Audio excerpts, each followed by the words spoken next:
Hello, and welcome to another episode of Reality Check, the show where we take a thoughtful look at some of the most insightful articles recently added to the site. Today, we're exploring what it truly takes to achieve product excellence and why the answer might be simpler than you think, yet harder than most teams imagine. Here's a question that's been nagging at me. Why do some product teams seem to effortlessly deliver value sprint after sprint, whilst others, equally talented, equally well-funded, find themselves constantly fighting fires and missing targets? The answer, according to recent thinking on product excellence, lies not in any single breakthrough technique, but in mastering three interconnected disciplines that most organizations treat as separate concerns. Let me set the scene. You've got stakeholders breathing down your neck about metrics that seem to change weekly. Your agile ceremonies feel more like theater than genuine collaboration. And despite everyone's best intentions, your cross-functional teams often feel more like adjacent departments passing work over the fence than a unified force. Sound familiar?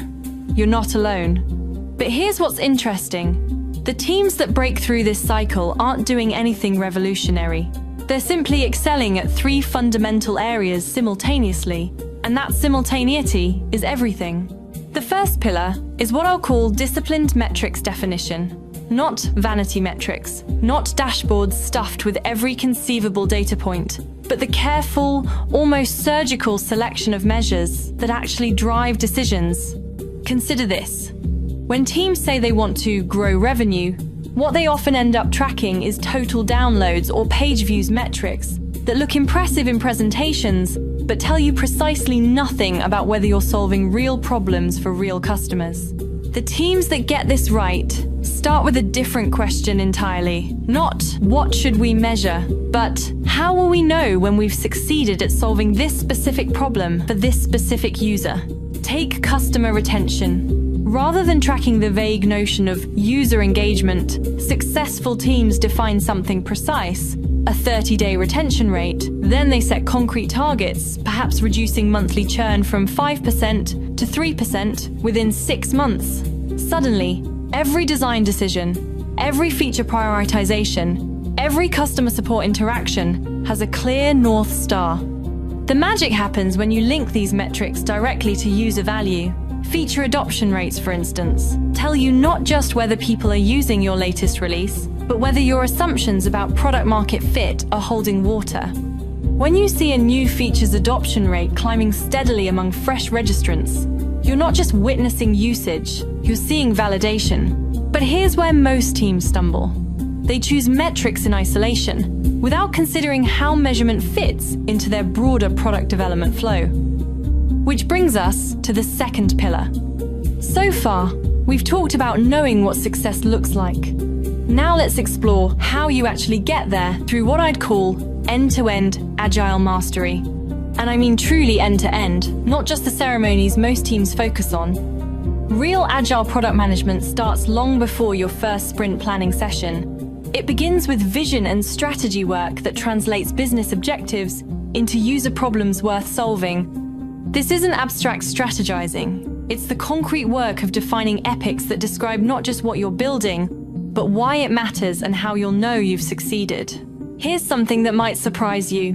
The teams with the smoothest delivery cycles spend the most time on backlog refinement, not sprint planning refinement. They're continuously decomposing those big, strategic epics into themes, features, and user stories that follow the classic "as a user, I want, so that" format. Every piece of work ties directly to user value, with acceptance criteria that remove ambiguity before development begins. But the real skill lies in what happens between the ceremonies. Daily stand-ups aren't status meetings, they're obstacle clearing sessions. Sprint reviews aren't presentations, they're feedback gathering, moments where stakeholders experience working software and help shape what comes next.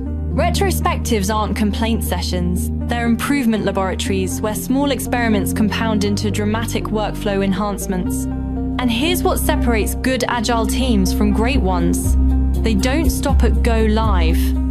Post-release, they're tracking user behavior, error rates, and performance metrics to identify the next iteration's priorities. each finding loops back into the backlog, ensuring the product evolves based on real evidence rather than assumptions. The third pillar ties everything together, and it's often the hardest to get right. Breaking down silos isn't about mandatory fun team-building exercises or reorganizing your company structure. It's about creating conditions where design, engineering, marketing, sales, and customer success naturally align around shared metrics and agile outcomes. The teams that crack this create what I'd call transparent threads of discussion. Everyone can see progress against customer retention benchmarks. Everyone understands how their work contributes to the epic milestones. When marketing, development, and support all have visibility into the same 30-day retention rate we talked about earlier, they start making decisions that reinforce rather than undermine each other's efforts. But visibility alone isn't enough.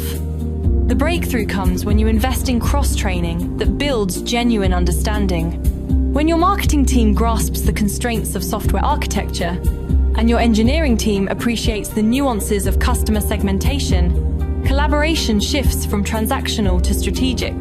Suddenly, handoffs become conversations, conflicts become creative problem-solving sessions. Now, let me pause here and recap what we've covered, because these three pillars only work when they reinforce each other. We've explored discipline metrics definition, the art of choosing measures that actually drive decisions rather than just looking good in dashboards.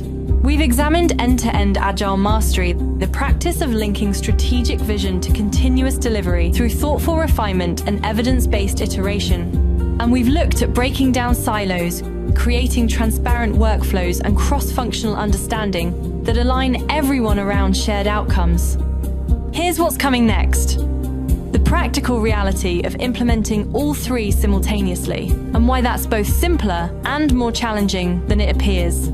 The thing about these three pillars is that they create a reinforcing cycle. When your metrics are precisely defined, your agile ceremonies become more focused because everyone knows what done looks like.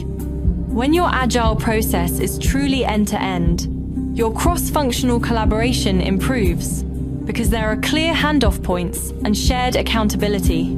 And when your silos are broken down, your metrics become more meaningful because they reflect the full customer journey rather than departmental interests. But implementation requires what I'd call disciplined patience. You can't transform all three areas overnight without creating chaos. The teams that succeed typically start with metrics getting crystal clear about what they're optimizing for. Then, they use those metrics to drive improvements in their agile process, ensuring every ceremony and ritual serves the goal of moving those specific needles. Finally, they leverage the shared understanding of metrics and process to break down the silos that prevent genuine collaboration. There's something almost paradoxical here. The framework is straightforward enough to explain in a 10-minute podcast episode, but executing it well requires the kind of organizational discipline and long-term thinking that many companies struggle with. It's easier to chase the latest productivity hack or reorganize teams than to consistently measure what matters, iterate based on evidence, and invest in the relationships that make collaboration possible.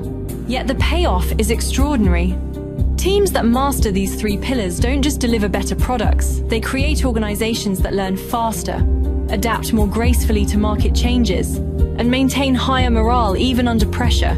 They build what you might call institutional intelligence, the ability to make good decisions quickly because everyone understands the metrics that matter, the processes that work, and the collaboration patterns that unlock creative solutions. Here's my challenge for you. Look at your current team's metrics, agile practices, and collaboration patterns. Are they reinforcing each other or working at cross purposes? Because the path to product excellence isn't about perfecting any single discipline. It's about orchestrating all three into a symphony of continuous improvement.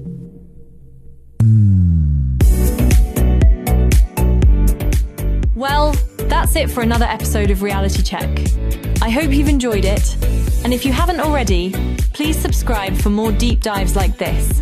You can also follow us at Designflow on your favorite social platform for bite-sized insights. And for your AI-forward product design and leadership articles, be sure to check out the website. Thanks for listening.